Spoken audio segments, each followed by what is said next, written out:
Hey everybody, so excited to have you with me right now. David Essel, of course, here, and I am going to answer a bunch of questions. You know, we have our program, Helping Americans Heal, and we encourage all the participants to send in their questions. So they did. They've been sending in questions, and we've been doing videos and sending the videos out, and I'm going to go through a series of questions. And then I'm going to be able to give you the answers to help you move your life forward. Okay, this has been my passion, 42 years. We created the group Helping Americans Heal for this very reason. There's so much stress in this world. There's so much struggling. Insomnia, anxiety, depression, relationship challenges, sleep issues. I mean, forget it. It's off the charts, right? We've all been in it for the last couple of years.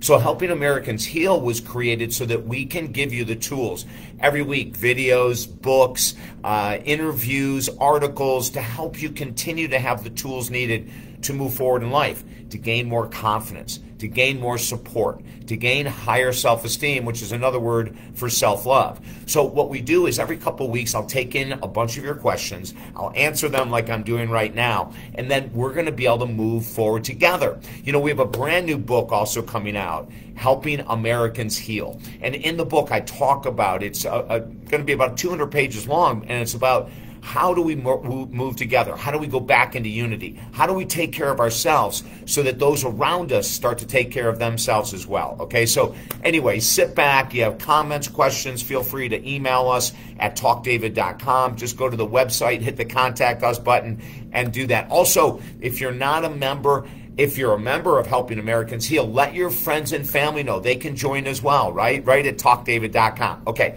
let's get going today. The first one. My sleep is always rough. Please share with a good sleep routine and supplements. So, you know, we call it sleep hygiene. I know it's a boring name, right? But sleep hygiene. And let me give you a couple really important keys. Number one, if you struggle with sleep, and about 50% of Americans do right now on a nightly basis, number one, all caffeine, all nicotine, all sugar, believe it or not, everything should end at 2 o'clock. That'll give your body 6 to 8 hours minimal to get it out of your system so it won't interfere with sleep. Now, this can be very difficult for some people. Sugar can keep people up at night. Obviously, caffeine can. So we want to move away from that, okay? And if you do what I'm saying, cut everything back to 2 p.m., there will be a withdrawal period if you're used to drinking caffeine after that or you're used to eating a lot of sugar.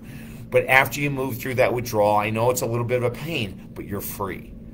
And it is amazing to be that free. So the sleep routine or sleep hygiene is we start with that. Anything that could interfere with sleep, we stop at 2 p.m. Then 2 hours before bedtime, all electronics are off.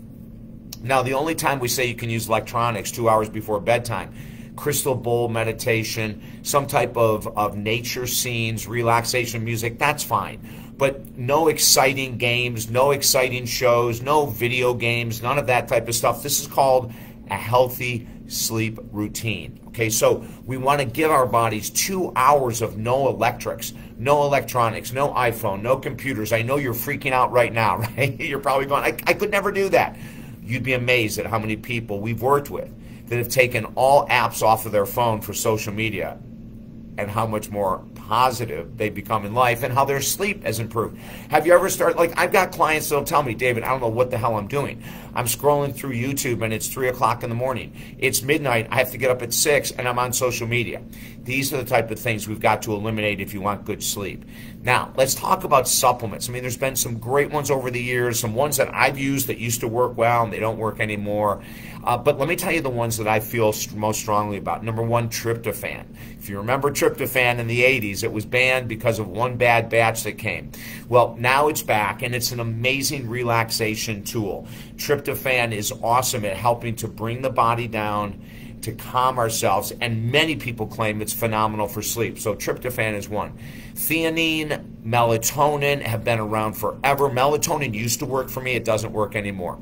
CBD oil, oh my God, for people that struggle with anxiety in the evening, CBD is amazing. For people who struggle with restless leg syndrome, CBD is incredible. But we always say this, get it pure. Get it from a medical marijuana dispensary. A lot of the online studies they've done with CBD oil supplements have shown very little CBD in them. So get the really good stuff, and it can make a huge difference. Valerian root, huge. I love it, especially the liquid extract. Skullcap and hops. Two more incredible herbs that are really beneficial in helping you to sleep. Okay, so I gave you a ton of stuff. Write down. I forgot to tell you this. Always take notes, right? You can go back, because this is a video, you can go back and watch it, but take notes with everything I'm saying, because you never know when you or someone you know might need this information. Sound good? All right, here we go. Next one. I read a text on my girlfriend's phone, and she is in some type of an affair. She says there's nothing physical. So I have a question for you, David. What is an emotional affair? And I also want to thank you for this program. It's already made a difference in my life, and I've only been a member for 2 weeks. I'm so glad to hear that. That makes me excited. It really does. So an emotional affair is when we go behind our partner's back and we share intimate information with a member of the opposite sex. So let's say that your girlfriend is obviously a woman. If you're married to a woman, then what happens with an emotional affair is if she's contacted another man and she's sharing intimate information, maybe your relationship isn't that great, or maybe she's sharing information about how she wants to be treated and you're not doing it, or she's getting attention that you're not giving her, that's an emotional affair. It can happen the same thing on the guy side. Guy goes at work and he starts talking to a woman and they get chatty and he starts talking about how his girlfriend or his wife or whatever it might be is not treating him correctly. Maybe their sex life is off. That's an emotional affair. Now, all emotional affairs do not lead to physical affairs, but all emotional affairs are affairs. It's a sign of betrayal. So what we want to do is, in this case, I'd sit down and talk to your girlfriend and ask her just to come right to the plate with you. Honestly, why is she talking to another guy? What is she sharing with him? And then most importantly, more importantly than everything, what's wrong with our relationship? What am I doing or not doing that you need? What is it that I may be saying that I need to say to you, what I need that I haven't, and maybe I've shut down, and maybe the reason you're reaching out is because I've shut down.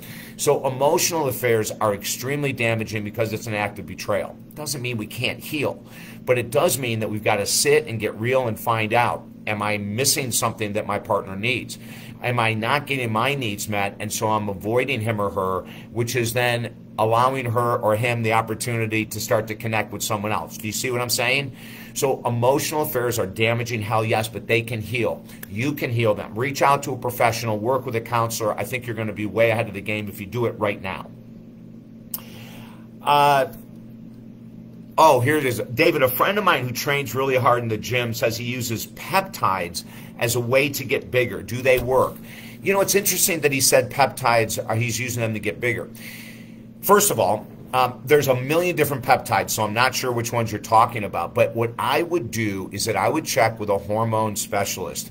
I would check with, or an anti-aging specialist, a doctor, right? And I would talk to him about peptides. Most of the peptide work that I've seen and the research that I've read, peptides can be great for boosting immune system functioning, which is awesome during the pandemic. Peptides can be great for decreasing body fat, increasing lean muscle tissue. I haven't seen a lot of studies talking about peptides to gain a lot of muscle mass like steroids would, right? But peptides can be incredible in regards to helping the body get lean and helping those muscles to show through. So I'm a big fan of peptides, but once again, be really careful of where you're getting them from. I'm not a fan of anything on the internet. I'm sorry to tell you guys that. I just have had some bad experiences and clients have had bad experiences. But if you go to an anti-aging doctor or a hormone specialist, you can talk to him or her about the peptides that they recommend. And they may be able to share with you some peptides that actually massively increase muscle growth like steroids do. For the most part, though, I think you're going to find a decrease in body fat, increase in lean muscle tissue, which is great. But if you want to get huge, you may have to go in a different direction. Okay, really good questions today here, guys. I'm going to tell you that. Okay, next, on a recent radio interview, you told the host that you have let go of the end result of your goals. What does that mean? Why would you do that? By the way, thank you so much for your energy. I found this program after listening to you on a Tampa radio station, meaning this program, Helping Americans Heal. So I'm so glad you're with us, and I'm glad you're listening to the Tampa station. That is awesome. So, yeah, I've let go of the end result. I've got to tell you an interesting story. So in I guess it was 2004 it was. I was thinking it was 1900, but no, it was 2004. We released our book through Hay House, Slow Down, the fastest way to get everything you want. Great title, huh? And so in the book, Slow Down, I think it's one of the last chapters, I write, let go of the end result. And this has helped me so much. So when we set a goal, most of us get very intensely tied into that goal, right? It's got to come true. I really need this money. I need to lose this weight. I need to find that partner, whatever it might be. And we push and we push. And I used to be one of those guys that used to encourage myself and all my clients to grind, to push, to grind, to push. But I learned something really important around 1996 when we released our first book, Phoenix Soul, One Man's Search for Love and Inner Peace. I had anticipated that book would be a million seller. I had anticipated all my books to be million sellers. But after the first year that book was sold, and we hardly sold, I don't know, I think we sold 1,000 copies or something like that in the first year. Nothing, right? I decided that I had to make a decision. I was either going to write to get money, to make money, and to become famous, quote unquote, or I was going to write and let go of the end result and just see what happens. Well, I wrote for 20 years, and it took 20 years of writing books before we got a #1 bestseller. But I'm going to tell you this. If I would have held on to the end result that I always wanted, if I would have held on to that end result that this book has got to sell 1 million copies, and then the second one didn't sell 1 million, and the third, we did not get a #1 bestseller until I think it was my 8th book. So if I would have held on to that end result, I've got to sell this amount, I've got to make this money, I probably would have quit writing. Yeah, I would have just stopped writing books, right? Because why write when you have a goal and the end result isn't coming? But what I found was when I started to let go of the end result and just did the work, that beautiful things happened.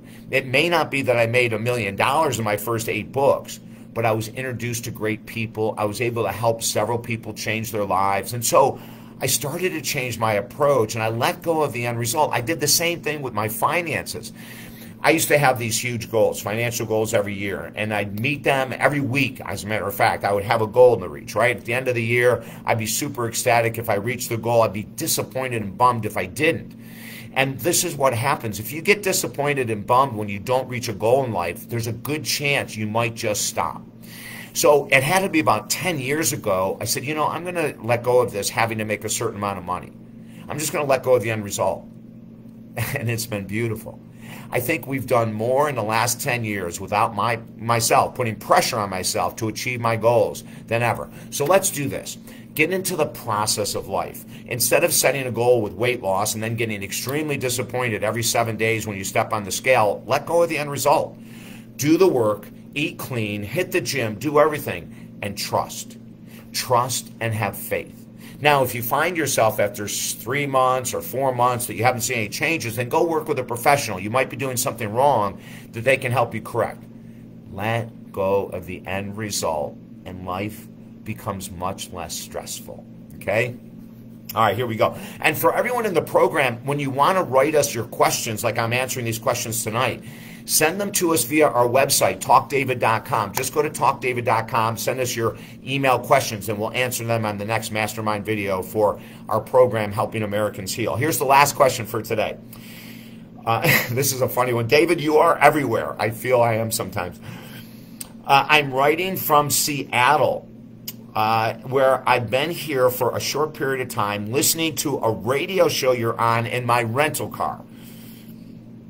You mentioned something about a brain section or a portion of the brain and negativity. I didn't catch the whole interview. Could you explain? First of all, yes, it's so funny. I get these messages from time to time where someone will say, God, I was out in Los Angeles and I'm driving in my rental car and I hear you being interviewed on a show in Los Angeles and I live in New York and what is that going? It's just funny, great stuff, right? So, okay.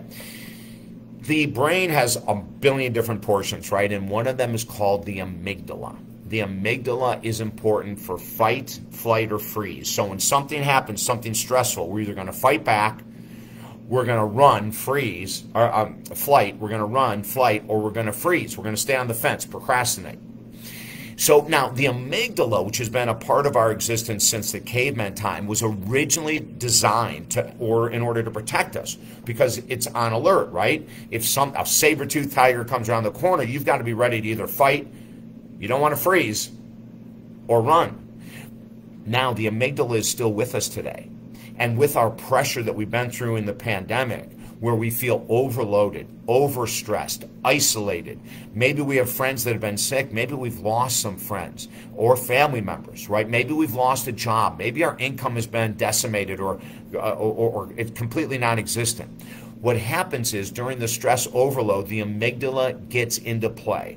And it starts looking for all of the problems. Now, the big problems that come to you, of course, it's supposed to alert us. But if you think about it, everything then becomes a problem. When we're overstressed, overtired, when we haven't taken care of ourselves, when we're not exercising, eating right, not getting enough sleep, not getting enough water, not getting enough relaxation, the amygdala becomes wired, burned out, and we start to feel jumpy. We can start to feel anxious about anything going on in life. So what are the keys? Let's go back to self-care. Number one, are we getting enough sleep? Number two, are we eating healthy? Number three, are we taking care? Are we proactive, or are we procrastinating in life? Procrastination is a huge stressor. We call it hell on earth, right? So you can start to manage your body, your mind, and your spirit and decrease the negative reaction to the world simply by changing your lifestyle. Now, I'm going to also mention something that I talk about a ton. When it comes to the amygdala, if you find yourself repetitively worrying, over-worrying, negative thinking, negative comments, negative self-talk, cognitive behavioral therapy is probably one of the greatest tools that you could ever find. Now, you'll see, I have this on my wrist all the time. And I use cognitive behavioral therapy with a ton of my clients, and you'll hear me talking about it a lot on these videos.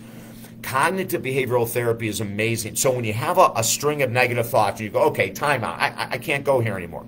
Snap the band. It can be a rubber band. This is called a Huna band. It's heavy duty, made for cognitive behavioral therapy, and very inexpensive, but it'll last forever. So you snap the band when you have that thought. Snap it 3 times. Now, the pain on your wrist actually originates in the brain. The body is incredible how it works.